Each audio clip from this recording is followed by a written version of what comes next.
My name is Vickie Mendoza, and I'm the director and choreographer of the movie The Last Martini.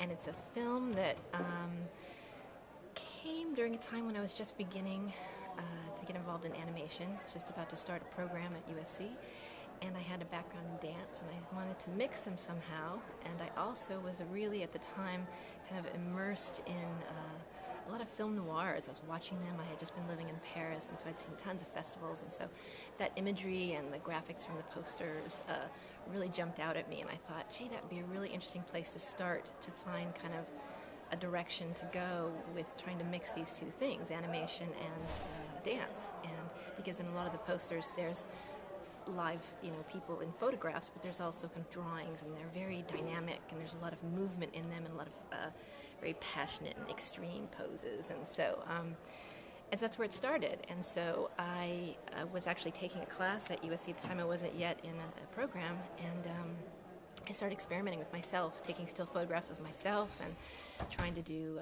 pixelation, which is just still photographs moving. And then eventually I came up with a storyboard and characters, and I got some very dear friends and colleagues of mine to go on board, and we rehearsed for about 2 days, and then we shot for one whole day, and I shot on 35 still camera and also mini DV, and I used the 35s to actually print a million photographs, which I then cut with an X-Acto knife, every character. It took me a very long time, and these two fingers were numb for about 6 months.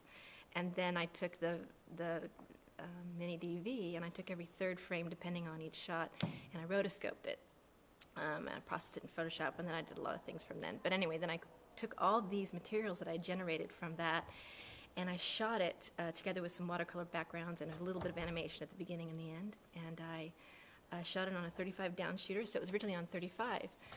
But because I started it at the very beginning of my knowledge of animation, some of the timing was wrong. And so after I edited on a flatbed, the old traditional 35 film way, I realized I had to go digital. And so that's when I kind of was able to play a little bit more, play with timing, and then I brought in some sound, and a very good friend of mine from my work did the sound design, and it just ended up being a fun thing. It's definitely a piece that has been with me for a long time. I've had to put it on the back burner a lot as different things in life have kind of gotten in the way, and so I think it exhibits the evolution of my animation skills, good and bad, and that makes it kind of close to my heart, So that's it. That's The Last Martini.